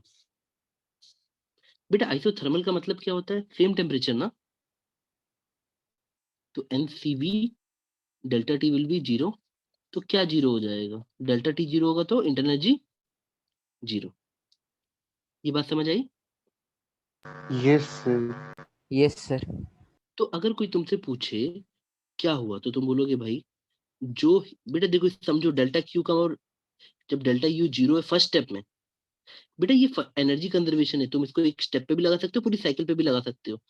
तो ये कोई ऐसी चीज नहीं है कि मैं सिर्फ साइकिल पे लगाऊंगा या स्टेप पे लगाऊंगा। एनर्जी की भाषा, कैलकुलेशन आप हर जगह लगा सकते हो। जब ए से बी में देखता हूँ, तो मुझे चेंज इन टेम्परेचर 0 मिलता है क्योंकि आइसोथर्मल कंडीशन है। That is called change in energy 0। तो फिर मैं कॉमन सेंस लगा लेता हूँ कि जो भी हीट आई होगी वही वर्क डन होगी। क्या आपको ये बात समझ आई? और वर्क डन हम कैसे निकालते हैं बेटा? Area under the graph. अब भूल गए तो मैं दोबारा बता दूंगा। अगर मैं आपसे पूछता इस क्वेश्चन में कि कितनी हीट आई होगी, तो क्यू ए बी और कुछ नहीं, जितना वर्क डन है नीचे वही है, जितना एरिया अंडर द ग्राफ है वही है। आप अगर ये भी भूल गए हो कैसे निकालते हैं तो मैं वही बता देता हूँ बेटा। मैंने आपको ना कुछ स्टार्टिंग से पैरामीटर सोचा करो। पीवी इक्वल टू एनआरटी हमेशा लगता है, तो P A V A equal to, बेटा देखो PV equal to NRT, NRT T अगर कांस्टेंट है, देखो अगर टी कांस्टेंट है तो ये फैक्टर कांस्टेंट रहेगा, दैट इज पीवी का प्रोडक्ट हमेशा कांस्टेंट रहेगा। तो P A V equal to P B V B. यहाँ तक समझ आ रहा है बेटा? Yes sir. तो ये सब यस सर। न्यूमेरिकल्स में, ये सब न्यूमेरिकल्स में यूज होगा कि आपको ये दे देगा, पी ए वी ए दे देगा और पूछेगा पीबी देके कि वॉल्यूम निकालो, क्योंकि उसकी जरूरत पड़ेगी। देखना, देखो अब वर्क डन पे आ जाते हैं। हम वर्क डन का फॉर्मूला जानते हैं, it's PDV. PV equal to NRT से देखोगे तो पी आ जाएगा एनआरटी बाई वी, एनआरटी को बाहर कर दो, डीवी बाई वी, या simply N R T L N V, या सिंपली एनआरटी को आप पीवी भी लिख सकते हो। तो किसी भी एक पॉइंट का पी ए वी ए ही सही, L N V two by V one, यानी volume at B upon volume at A. क्या यहाँ तक आपको समझ आया बेटा? Yes sir. तो देखो ना कितने क्वेश्चन बन सकते हैं। मैं तुम्हें वर्क डन देके, दोनों वॉल्यूम देके टेम्परेचर पूछ लूंगा। देखो एल एन वी, इसमें लिमिट डाल देना वी ए से वी बी। देखो एन नंबर ऑफ मोल्स दे दूंगा, आर दे, आर सबको पता रहता है, वी भी दे दूंगा, वी ए दे दूंगा, इक्वेट कर देना, टेम्परेचर निकल आएगा। तो कुल मिला के आपके इंजन को इतना हीट दिया गया फर्स्ट स्टेप में। यहाँ तक कोई दिक्कत है बेटा? No no sir. सर। तो देखो कई बच्चे ऑब्जर्वेशन मोड में रहते हैं। बेटा पढ़ाई के साथ एक नियम समझ लो, जितना ज्यादा पढ़ोगे उतनी आसान होगी, उतना कम कष्ट होगा। जितना कम पढ़ोगे और 5 दिन बाद किताब खोलोगे उतना कष्ट ज्यादा होगा। अगर मैं एंट्रोपी तुमसे पूछ रहा हूँ कि बेटा what is change in entropy, तो एक बच्चा तो एंजॉय करते बता देगा sir delta Q by T. Delta Q तो हमारा वर्क डन के बराबर है सर। तो बताओ वर्क डन का फॉर्मूला क्या है? NRT L N V B by V A, यानी वर्क डन बाई टी। इस केस में वर्क डन बाई टी है बेटा, हमेशा के लिए नहीं। तो आपका आंसर कितना आ जाएगा? Change in entropy will be, देखो NRT L N V B by V A upon T, तो क्या बन जाएगा? N R L N V B by V. क्या ये बात समझ गए? Yes sir. तो देखो एक सिंपल से कॉर्डिनेट साइकिल का पहले स्टेप में वो तुमको कितने सारे क्वेश्चन दे सकता है। वो तुमसे टेम्परेचर पूछ सकता है बाकी फैक्टर दे के, वो चेंज इन एंट्रोपी दे सकता है, पूछ सकता है। वो तुमको सिंपल भी चाहे तो क्वेश्चन बना सकता है कि पी ए वी ए दे दिया, पी बी दे दिया, वी भी पूछ रहा है। तो आई होप आप सारे फैक्टर समझ गए। क्यू वन निकाल लिया आपने, क्यू वन मतलब क्यू ए बी। अगर आपको वर्क डन निकालना है तो आपका हीट इन आ गया, कितना हीट पेट्रोल जला के लिया गया। यहाँ तक समझ आ गया बेटा? नेक्स्ट स्टेप पे आए। Yes sir. ठीक है बेटा, अब सेकंड स्टेप में चलते हैं, बी से सी की तरफ, फिर से एक्सपेंशन, पर इस बार थोड़ा सा झटके से नीचे जा रहा है।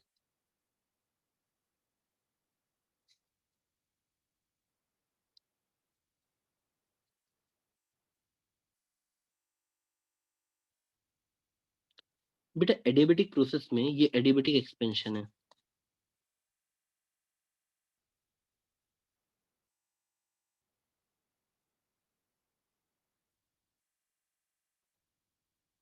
आप मुझे बताओ एडियाबेटिक एक्सपेंशन में हीट कितनी आती है बेटा? जीरो। डेफिनेशन वही होती है। एडियाबेटिक का मतलब क्या होता है? No heat exchange. यहाँ तक समझ आ रहा है? Yes sir. तो कॉमन सेंस से बताओ एंट्रोपी कितनी होगी? जब डेल्टा क्यू 0 है तो डेल्टा एस कितना आ जाएगा? 0। ठीक है? अब वर्क डन कैसे निकालोगे? What will be the work done? Adiabatic process में क्या होता है बेटा? पीवी की power gamma equal to constant, तो P at B V at B की power gamma equal to pressure at C. क्या ये बात आपको समझ आई? Yes sir. हम्म। अब वर्क डन कैसे निकलेगा बेटा? वर्क डन का फॉर्मूला याद है आप लोग को?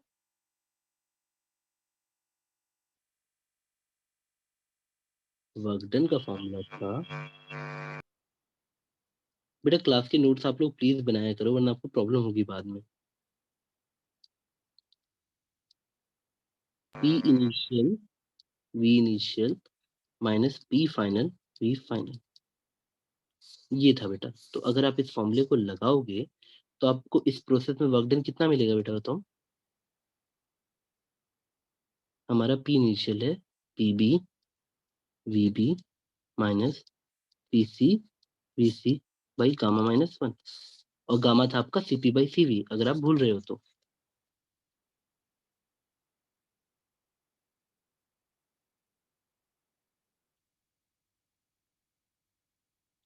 यहाँ तक लिख लिया बेटा? देखो आपने एंट्रोपी चेंज निकाल लिया। और आप ना बेटा, चाहो तो आप हर चीज में ना अच्छे से नोट्स बना सकते हो। ऐसे नहीं कि आपको रैंडम बनाना है। आपको लिखना है कि व्हाट टू फाइंड। जब आप नोट्स बनाओ तो ऐसे लिखो, हमें क्या क्या निकालना है। हमें डेल्टा एस निकालना है, हमें वर्क डन निकालना है, हमें रिलेशन बनाना है पीवी में। पीवी में रिलेशन, कि क्या रिलेशन है पी एंड वी में? Pressure is the function of volume. इन तीन चार तरीके से सोचोगे आपको हमेशा समझ आएगा। टेम्परेचर में क्या रिलेशन है बी और सी में, ऐसे सोचो, आपका आंसर हमेशा मैच करेगा। बट आपको बात समझ आई? Yes sir. तो आपको अगर मैं टेम्परेचर एट बी दे दूं तो क्या आप टेम्परेचर एट सी निकाल सकते हो? किस तरीके से निकाल दोगे? क्या चाहिए होगा आपको तो?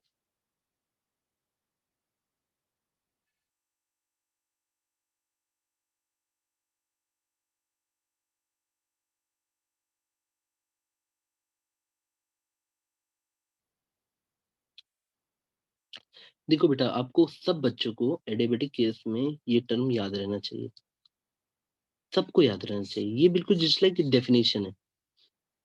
डेल्टा क्यू बिल्कुल लिटरल डेफिनेशन होती है कि हीट जीरो आई।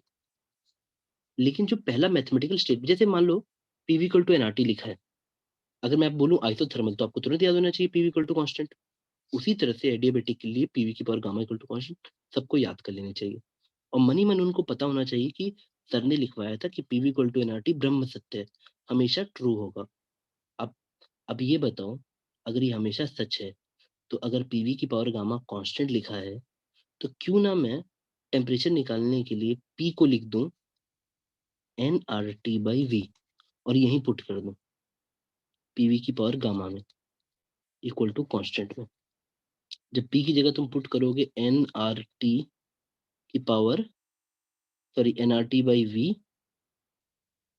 इंटू वी की power gamma equal to constant, तो आप देखोगे एक वी नीचे और एक वी की पावर गामा ऊपर।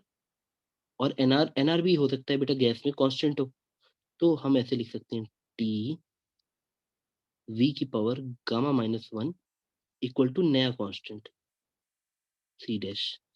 और इससे आप ये निकाल सकते थे टी बी की power T B volume at B की power gamma minus one equal to temperature. बेटा देखो, अगर टीवी की टी वी की power gamma minus one constant है तो हर पॉइंट पे रहेगा, यहाँ पे हर जगह पे, जब तक तुम उस स्लोप मतलब उस कर्व पे हो। तो टी सी वी सी की पावर गामा माइनस वन, यानी अगर मुझे तुम एक जगह का टेम्परेचर दे दो और बाकी दोनों जगह का वॉल्यूम दे दो तो मैं टेम्परेचर बता दूंगा। बेटा बात समझ गए? Yes sir. अब if I ask you what will be the change in internal energy, तो आप कैसे बताओगे? बी से सी जाने पे पहले बेटा इतना तुम समझते हो ना कि पीवी इक्वल टू एनआरटी देख के तुम कॉमन सेंस लगा लिया करो। बेटा टेम्परेचर घटना मतलब इंटरनल एनर्जी घटना, याद रखना। और टेम्परेचर बढ़ना मतलब इंटरनल एनर्जी बढ़ना। तो पीवी का मल्टीप्लाई सोचा करो। तुम खुद बताओ इस ग्राफ में क्या ज़्यादा है? तुम बी पे हो तो पीवी का प्रोडक्ट ज़्यादा है कि सी पे? बताओ, कैसा फ़ील हो रहा है? तुम बहुत तरीके से सोच सकते हो बेटा कि सर मैं बी पे था, मैंने वर्क डन तो कर दिया, वर्क डन मैंने किया, बट मैंने बाहर से एनर्जी नहीं ली। Delta Q equal to delta U plus W. मैंने बाहर से एनर्जी 0 ली, तब मैंने वर्क डन किया, तो डेल्टा यू तो नेगेटिव हो जाएगा। बेटा प्लीज़, जिस बच्चे को वॉल्यूम आ रहा है प्लीज़ बंद कर लीजिए आप। थैंक यू बेटा। देखो, अब आपने ये समझा कि अगर मैं बिना हीट लिए वर्क डन करूँगा तो अपनी एनर्जी का लॉस ही तो करूँगा। तो इस चक्कर में भी कॉमन सेंस से बोल सकते हो कि सर टेम्परेचर घटेगा। या आप बहुत तरीके से देख सकते हो बेटा। तो बेटा what will be the decrease in temperature? आप चाहो तो ऐसे निकाल लो। लेकिन अगर आपसे कोई पूछ रहा है what is the change in internal energy, तो आप कैसे निकालोगे? आप सिंपल सी टेक्निक यूज़ करोगे। आप ऐसे बोलोगे कि सर हमारा डेल्टा यू आता है एनसीवी डेल्टा टी। हो सकता है आपको एनसीवी दिया हो और गैस का टाइप दे दिया है तो सीवी दे दिया है। आपको अगर वो बोल दे मोनो एटॉमिक डायटोमिक तो आपको सीवी मिल जाता है तुरंत। आपको नंबर ऑफ मोल्स दिए हों और अगर टेम्परेचर डिफरेंट दिया तो डेल्टा यू निकल जाएगा। बट बेटा हमारा प्रोसेस था एडियाबेटिक, तो ध्यान देना, delta Q equal to delta U plus delta W और हमारा डेल्टा क्यू 0। तो जो वर्क डन तुम निकाले थे ना बेटा ये वाला, delta U will be equal to minus delta W, यानी हमारी चेंज इन इंटरनल एनर्जी सिर्फ इसका माइनस डब्ल्यू हो जाएगी। क्या आप ये बात समझ गए बेटा? अगर आपसे कोई चेंज इन इंटरनल एनर्जी पूछता कि कितनी एनर्जी घटेगी, तो आप डायरेक्टली बोल देते minus of W, that is gamma minus 1 PCVC minus PB VB. अब देख लो बेटा, बस मैंने माइनस साइन लगाया है इसके आगे और कुछ भी नहीं किया है। इसके सामने मैंने माइनस साइन लगा दिया है। समझ गए बेटा? Yes sir. ठीक है। अब मान लो इसके बाद आता, और बेटा फील करते चलो यहाँ तक। अच्छा सर, फर्स्ट स्टेप में हम लोगों ने हीट लिया, नेक्स्ट स्टेप में उसी के फ्लो में उसी एनर्जी का यूज करते करते हम ए से सी तक पहुंच गए। अगली बार मैं सी से डी तक हीट एग्जॉस्ट करूंगा।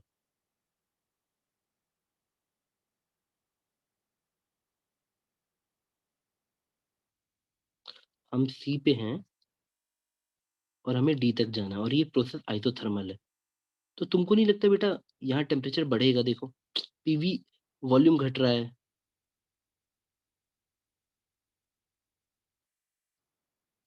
आइसोथर्मल,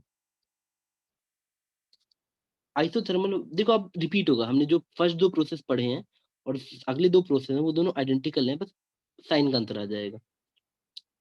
मैं आइसोथर्मल में पीवी इक्वल टू एनआरटी लिखता हूँ तो टी कांस्टेंट रहता है, तो पीवी इक्वल टू कांस्टेंट रहता है, यानी pressure at C into volume at C will be pressure at D into volume at D. आप लोगों ने वर्क डन का फॉर्मूला डिराइव किया था, देखो बेटा। तो बस अंतर क्या हो जाएगा, यहाँ वर्क डन नेगेटिव निकलेगा। हम जब सी से डी जाएंगे तो वर्क डन आ जाएगा हमारा एन आर टी, जो भी इस समय टी रहा होगा, टी एट सी। इस पूरे पॉइंट पे टेम्परेचर कांस्टेंट है, तो चाहे आपको मैं टेम्परेचर एट डी दे दूं या टेम्परेचर एट सी दे दूं, बात बराबर है। N R T L N V final by V initial, यानी volume at D upon volume at C. अब देखो बेटा, कभी भी लॉग के अंदर छोटा क्वांटिटी ऊपर हो तो नेगेटिव आंसर आता है, बड़ा बाई छोटा इज पॉजिटिव, छोटा बाई बड़ा इज नेगेटिव। तो अपने आप हमारा वर्क डन जो है बेटा वो नेगेटिव आ जाएगा, -50 जूल। अब आइसोथर्मल है, सोचो, भावनाओं को रखो अपने पास, delta Q equal to delta U plus delta W. Delta Q है ही नहीं, वर्क डन नेगेटिव आ रहा है। अब बताओ, अगर वर्क डन नेगेटिव आ रहा है, जस्ट लाइक मैंने -50 लिख दिया, तो डेल्टा यू कितना आएगा बेटा? Sir positive. अच्छा सॉरी मैं ये डेल्टा क्यू 0 नहीं है बेटा। सॉरी माय बैड मैं फ्लो में कुछ और बोल गया। माय बैड बेटा। मैं 1 सेकंड के लिए कहीं और चला गया था। आइसोथर्मल कंडीशन है ना, डेल्टा क्यू एडियाबेटिक में 0 होता है। तो तुम बताओ डेल्टा डब हमारा क्या 0 होगा? आइसोथर्मल में हमारा डेल्टा यू 0 होगा ना? मेरी बात समझे? Yes sir. माय बैड बेटा। डेल्टा क्यू दोनों सेम प्रोसेस है, इसलिए देखो जो तुम पहले 2 स्टेप पढ़े हो ना बेटा, फर्स्ट स्टेप का जस्ट रिवर्स होगा स्टेप 3। हर चीज जो तुमने निकाली थी, हर चीज नेगेटिव साइन के साथ आ जाएगी। वर्क डन हमारा नेगेटिव हो गया, यहाँ पे वर्क डन पॉजिटिव था। और बेटा जब तक तुम इन पे न्यूमेरिकल नहीं करोगे ना, ट्रस्ट मी, तब तक तुम्हें ये क्रिस्टल क्लियर नहीं दिखेगा। फिर तुम्हें हर समय याद रहेगा टेम्परेचर बढ़ेगा घटेगा, वर्क डन कितना होगा, पी और वी के बीच में रिलेशन क्या होगा, सब याद रहने लगेगा। तो हम यहाँ पहुंचते हैं और हम देखते हैं हमारा वर्क डन नेगेटिव आया। Delta U since temperature constant है और डेल्टा यू हमारा 0 हो जाएगा। सारी चीजें रिपीट हो रही हैं देखो। डेल्टा यू हमारा 0 हो गया। डेल्टा क्यू की वैल्यू एग्जैक्ट माइनस मतलब उतनी आ जाएगी डेल्टा डब्ल्यू के बराबर, और डेल्टा डब्ल्यू हमारा इतना था बेटा। देख पा रहे हो? तो अगर आपसे हीट पूछे तो आपका आंसर उतना ही आएगा, N R T L N V D by V C. अब अपने आप इसकी वैल्यू नेगेटिव आने वाली है क्योंकि वी डी छोटा है। क्या आप मेरी बात समझ गए बेटा? Yes sir. अब अगर आपसे मैं ये पूछूं एंट्रोपी चेंज, तो एंट्रोपी चेंज होता है delta is equal to delta Q by T.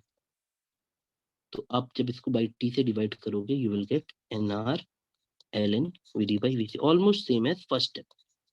बस आंसर है कि वहां पे एंट्रोपी बढ़ी थी, यहाँ पे एंट्रोपी घटेगी क्योंकि ये टर्म नेगेटिव आएगा।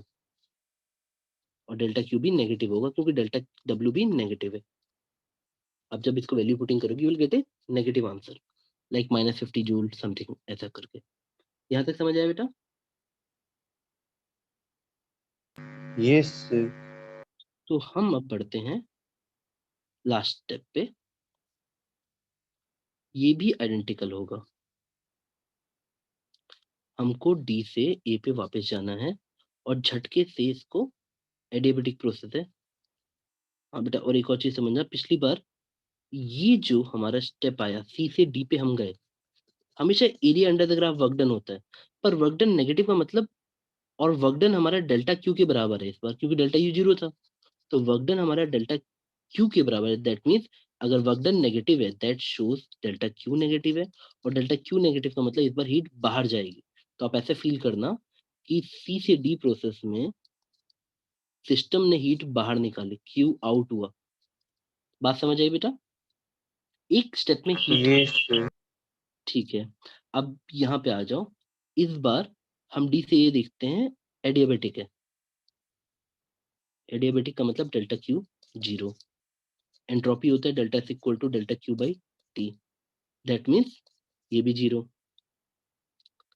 अभी तुमने टेम्परेचर और उसमें वॉल्यूम में रिलेशन निकाला था, पीवी में निकाला था।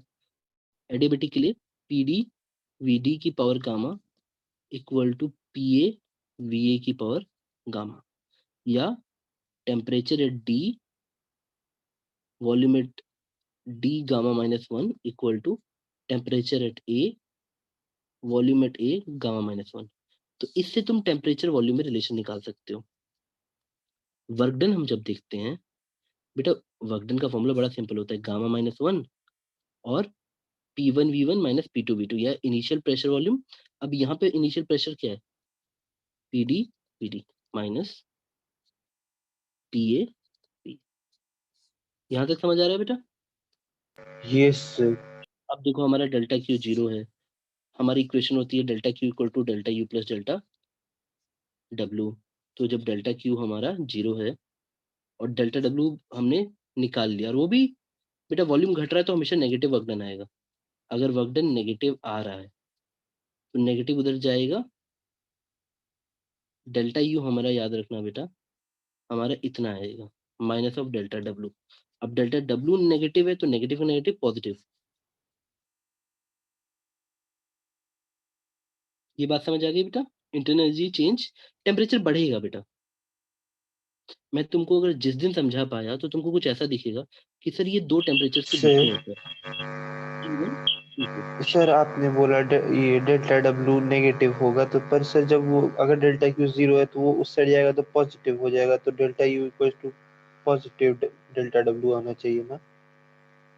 अरे बेटा, ये बच्चा सुनो, मैंने बोला delta U negative of delta W खुद ही नेगेटिव है, तो नेगेटिव नेगेटिव पॉजिटिव हो गया ना। और ये सर तब आगे समझ हमेशा ये दो टेम्परेचर के बीच में रहता है, ऐसा सोचना।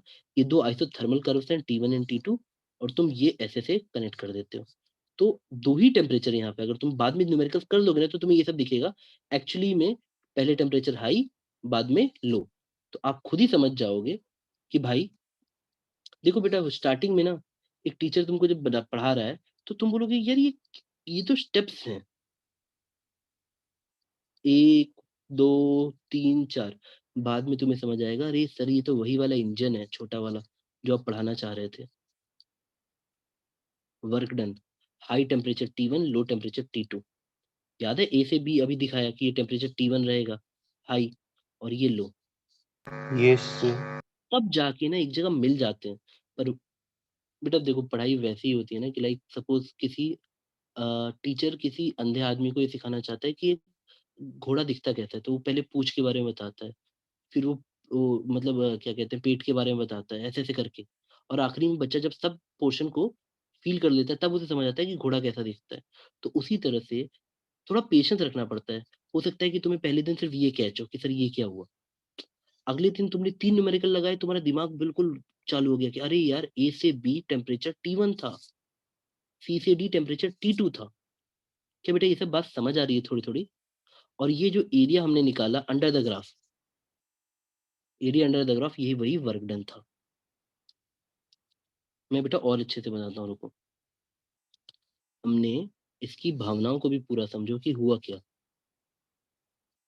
पहले स्टेप में Q1, ये वही हीट है जो हाई टेम्परेचर बॉडी ने लो टेम्परेचर को ऑफर की थी कि लो भाई Q1, क्योंकि ये हाई टेम्परेचर था। बीच में वर्क डन, ये रहा वर्क डन, ये वाला एरिया Q2। Q2 वही हीट है जो यहाँ से एग्जॉस्ट जाएगी इस स्टेप में। स्टेप 1 में हीट आई थी, स्टेप 2 में कोई हीट नहीं आई थी, सिर्फ वर्क डन हुआ था, आइसोथर्मल एक्सपेंशन। स्टेप 3 में हीट बाहर गई थी। क्या बेटा आपको थोड़ा थोड़ा पिक्चर दिख रहा है क्या? एक बच्चा चाहे तो पीवी के डायग्राम से देख के आंसर बता देगा एफिशिएंसी का। एफिशिएंसी का फॉर्मूला याद है बेटा? यस अगर सर। एक कर्नॉट की एफिशिएंसी पूछूं तो आप ऐसे लोगे और खट से बोलोगे सर स्टेप 1 में मैंने Q1 निकाला था, देखिए सर मैंने स्टेप 1 पे Q1 निकाला था कि कितनी हीट आएगी। स्टेप 1 में तुमने Q1 निकाला था, देखो बेटा यहाँ पे आपने वर्क डन निकाला था, that is equal to Q1, step 1 का Q1। कितनी हीट आई? QAB। स्टेप 3 में तुमने फिर से वही निकाला था, कितनी हीट जाएगी। देखो हमारा एक बार बाहर गया था, मैंने दिखाया भी था कि देखो बाहर जा रही है हीट, और ये वर्क डन के बराबर ही थी बेटा, क्योंकि इंटरनल एनर्जी जीरो थी, मैग्नीट्यूड में बराबर थी। तो आपको सोचो डायरेक्टली फॉर्मूला पुट कर सकते थे, अगर मैं आपको एक कोऑर्डिनेट साइकिल दे देता तो आप एफिशिएंसी तुरंत निकाल सकते थे कि इसकी कितनी होगी। और बेटा कुछ और चीज भी समझो, ये जो एरिया अंडर द ग्राफ है ना, ये हमेशा सारे स्टेप्स के वर्क डन को जोड़ने पे मिलेगा। AB plus BC। तो कई बार वो तुम्हारे साथ ऐसे गेम खेलते हैं, वो बोलेंगे टोटल वर्क डन दे रखा है, और 2 3 वर्क डन दे देगा, चौथा पूछेगा। क्या आपको बात समझ आ गई बेटा? Yes sir. एक और कॉन्सेप्ट समझो, साइकिल है। अगर टेम्परेचर T1 से चले और घूम के टेम्परेचर T1 पे ही वापस आ गए हो, तो सारी इंटरनल एनर्जी का जो चेंज निकालोगे, मतलब total internal energy for the change in cycle is always zero. For cycle, एक स्टेप के लिए नहीं, फॉर साइकिल, कंप्लीट साइकिल के लिए, ए से घूम के सब कुछ वापस ए पे आने पे internal energy change will always be zero. यहाँ तक समझ आ रहा है? यस सर आ रहा है। ठीक है। अब ऐसे सोचो कि इस स्टेटमेंट को मैं ऐसे बोलता हूँ बेटा। बेटा ये बताओ, ए से बी जाने पे कोई भी इंटरनल एनर्जी चेंज हुई थी क्या? टेम्परेचर चेंज हुआ था क्या? नहीं ना। No sir. बी से सी जाने पे एडियाबेटिक प्रोसेस हुआ था, यस। टेम्परेचर घटा था। फिर बी से सी जाने पे टेम्परेचर घटा था और सी से डी जाने पे फिर से आइसोथर्मल था। सी से डी जाने पे फिर से आइसोथर्मल था, यानी चेंज इन इंटरनल एनर्जी नहीं हुआ था। फिर डी से ए जाने पे हमारा इंटरनल एनर्जी बढ़ा था, यानी टेम्परेचर बढ़ा था। बेटा जिस बच्चे को बात समझ आनी होगी, अगर टोटल इंटरनल एनर्जी 0 है और मैं ये कह रहा हूँ कि सारे स्टेप्स को जोड़ोगे तो 0 मिलना चाहिए। Delta U equal to 0 for whole cycle means step 1 में ए बी जो 0 ऑलरेडी है क्योंकि वो आइसोथर्मल है। B C plus delta D है। बेटा ए बी और डी सी 0 हैं, दैट मीन्स जितनी इंटरनल एनर्जी बी सी में घटेगी उतनी इंटरनल एनर्जी डी ए में बढ़ेगी। Yes sir. समझ पाए तो मैंने ऐसे लिखा U B C equal to minus U D A. First sorry second और फोर्थ स्टेप इंटरनल एनर्जी जितनी पहले स्टेप में बी से सी पे घटेगी उतना डी से ए पे बढ़ जाएगी। तो ये सब छोटी छोटी चीजें न्यूमेरिकल करके वो तुमको एक पार्ट दे देगा और दूसरा यूज करवाएगा। थोड़ा थोड़ा समझ आ रहा है बेटा? अब मैं यस सर, आ रहा है। बेटा मुझे 5 मिनट और दो, मैं इसी कार्नोट साइकिल को तुमको एंट्रोपी के टर्म्स में समझा देता हूँ। बेटा क्या आप लोग नोट कर रहे हो? क्योंकि मुझे मेरी स्लाइड्स पूरी भर गई हैं, 20 स्लाइड्स होती हैं इसमें, 20 स्लाइड भर चुकी हैं। मैं कोई पीछे वाला स्लाइड क्लीन कर देता हूँ या ये वाला क्लीन कर देता हूँ। हाँ देखो हमने क्या देखा, कुछ इस तरह का ग्राफ बना प्रेशर वर्सेस वॉल्यूम में।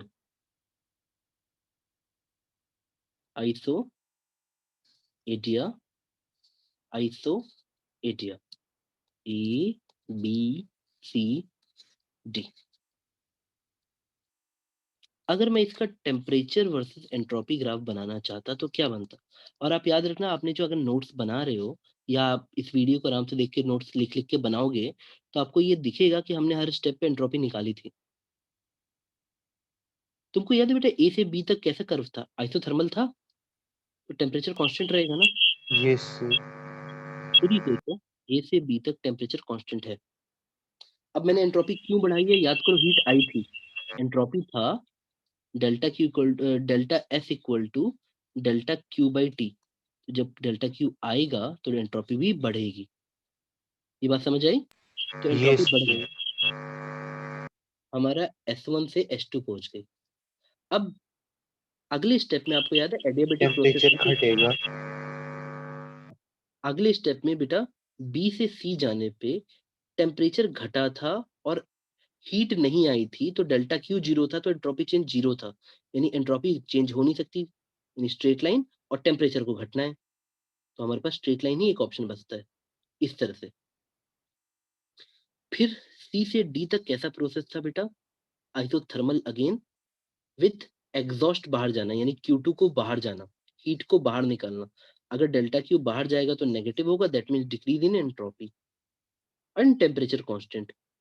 और फिर हम डी पे पहुंच के फिर झटके से एंट्रोपी को मतलब सॉरी टेम्परेचर को बढ़ा देते हैं विदाउट चेंजिंग एंट्रोपी। तो this is temperature versus entropy curve for the Carnot cycle. बनाया बेटा? Yes sir. अब इससे हमें एक स्पेशल फाइंडिंग मिलेगी और मैं तुमको बोलूंगा बेटा प्लीज नोट्स में ये बात अच्छे से लिख लेना। देखो बेटा देखो, मैं जब तुमको ये बात समझा सकता हूँ कि यहाँ जितना एक ये साइकिल है, हमेशा समझना कि S1 S2 मान लो यहाँ पे ऐसे है और यहाँ पे ऐसे है, तो मैं ये देख पा रहा हूँ ए से बी जितनी एंट्रोपी बढ़ी है सी से डी उतनी एंट्रोपी घटी है। एक बार देखो ना, नेट एंट्रोपी चेंज भी 0 है। साइकिल है ना बेटा, हम घूम के वहीं आ रहे हैं ना। Yes sir. ठीक है बेटा, अब अगर तुमको फॉर्मूले याद है, मतलब जो हमने अभी फॉर्मूले डिराइव किए, जैसे मैं ऐसे लिखता हूँ H2 माइनस S1, तो ये आ जाएगा QAB अपॉन T1। यस अब अपने आप तुम्हारा सोचो, ये जितना हमारा एंट्रोपी A से B बढ़ा उतना ही C से D घटा है। यहाँ पे डेल्टा एच 0 है बेटा, क्योंकि स्ट्रेट लाइन आ रही है, देखो ना, एस चेंज नहीं हो रहा। अब मैं जब C से D को देखता हूँ, C से D को, और ये QAB वो वाली हीट है बेटा, ये जो हीट आई थी, और यहाँ पे QCD निकलेगी, जिसको हम अपने इंजन का वो बोलेंगे। QAB को हमने बोला था आने वाली हीट Q1, जो हाई टेम्परेचर पे थी, और ये लो टेम्परेचर पे थी, और हीट जाएगी Q2, और ये हमारा वर्क डन। अब बेटा ऐसे सोचो, C से D के लिए सेम एंट्रोपी चेंज है, यानी मैग्नीट्यूड वाइज लिखूं तो S2 माइनस S1 इसको भी मिलेगा, that is Q। But actually में ऐसा होता है, चेंज लिखते हैं तो हम लिखेंगे S, यहाँ पे भी S1 है और यहाँ पे भी S2 है, तो मैं लिखता है ऐसे, मैं लिख देता हूँ सही से बेटा, S1 minus S2। But since हमारी हीट बाहर जा रही है, तो ये QCD के ऊपर नेगेटिव साइन होता है, QCD। अब बात समझ गए? T2, change entropy equal to heat by temperature. यहाँ तक आया बेटा? अब इस माइनस साइन को मैं अगर इधर भेज दूं, तो अपने आप मुझे मिल जाएगा, दोनों इक्वेशन को कंपेयर करने पे एक result that will be used, change in entropy will B QAB, यानी हीट जितनी आई थी अपॉन इसका टेम्परेचर आइसोथर्म का, इक्वल टू जितनी हीट निकली थी एग्जॉस्ट में बाई T2। यहाँ तक समझ गए? और इसी को बुक्स में तुम्हारे Q1 by Q2 equal to T1 by T2 करके लिखा होगा। ठीक है बेटा, समझ गए? अब एक आएगा ब्लंडर जो सारे बच्चे करते हैं, जब वो, इवन जो तुम लोग फॉर्मूला नोट्स बुक से इधर उधर से देखोगे, आखिरी में क्यों फॉर्मूला नोट्स खुद से बनाना होता है, अभी तुम्हें समझ आ जाएगा। एफिशिएंसी का फॉर्मूला आया 1 minus Q2 by Q1, and this is a generic formula, मतलब हर दुनिया में हर जगह लगेगा, यूनिवर्सल फॉर्मूला, चाहे किसी भी टाइप की साइकिल हो। बेटा कार्नोट साइकिल एक स्पेशल साइकिल है, जिसमें तुमने आइडिया किया फिर आइसो किया, तुम कैसे भी घूम के जाओ, ये भी साइक्लिक प्रोसेस है। लेकिन कार्नोट साइकिल में हमें एक स्पेशल चीज मिली, कौन सी चीज बेटा? Q1 by Q2 equal to T1 by T2। तो सिर्फ कार्नोट साइकिल के लिए एफिशिएंसी का फॉर्मूला ये भी आ जाएगा 1 माइनस T2 बाई T1। और बच्चे इस फॉर्मूले को हर जगह लगाते हैं, ओनली एप्लीकेबल टू कार्नोट। मेरी बात समझ आई तुम्हें? यस ये सिर्फ कार्नोट साइकिल के लिए एप्लीकेबल है, और ये जनरल है, universal. 1 minus Q2 by Q1 Carnot पे भी लगेगा, पर 1 माइनस T2 बाई T1 हर जगह नहीं लगेगा। तो एंट्रेंस में ये चिपका देते हैं, और हर बार बच्चा ये टिक करके आता है गलत वाला ऑप्शन, कि उसको लगता है कि 1 माइनस T2 बाई T1 मेरा आंसर है, जबकि उस साइकिल पे डिपेंड करेगा। अगर तुम लोग चाहोगे तो हम लोग कोई भी रैंडम साइकिल लेके हर केस निकाल सकते हैं कि वर्क डन कितना होगा, एफिशिएंसी कितनी होगी। बेटा क्या आपको ये समझ आया थोड़ा बहुत? आज का लेक्चर थोड़ा सा टफ था, आई विल रिक्वेस्ट यू कि थोड़ा स्लो मोशन में इसको बार बार देख लेना, ठीक है बेटा? यस यस और आप लोग कभी भी सौरभ सर को इन्फॉर्म कर देना, वही आपके मेंटर हैं, तो वो मुझे बता देते हैं कि आप लोग कब अवेलेबल होते हैं, तो मैं उसी हिसाब से आपको लेक्चर दे दूंगा, ठीक है? अभी ओके मुझे मीन सर की बात पढ़ाना है बेटा, रेफ्रिजरेटर पढ़ाना है इसका नेक्स्ट वाला, और फिर इसके ऊपर कुछ न्यूमेरिकल्स करवाने हैं, ठीक है? Yes sir sir next you people. Next class आप लेंगे अभी नेक्स्ट क्लास जो होगा नहीं नहीं बेटा, शायद सौरभ सर कुछ कंटिन्यू कर रहे हैं ना, उन्होंने मुझे यस एक सर स्लॉट बोला था कि सर एक स्लॉट खाली है, तो मैंने पढ़ा दिया था बेटा, ठीक है? ओके सर आप सौरभ सर से बात कर लेना, मैं ये सेक्शन पूरा खत्म करा दूंगा, थर्मो का जितना भी आपको पढ़ना है, ये वाला सेक्शन, ठीक है? यस सर ठीक है बेटा, मैं लेक्चर क्लोज करता हूँ, आप लोग प्लीज पढ़ाई करो। सर ये वाला नोट्स थोड़ा डाल दीजिएगा गेट बेटा 99 पे हाँ, मैं पूरा वीडियो डाल दूंगा, ठीक है?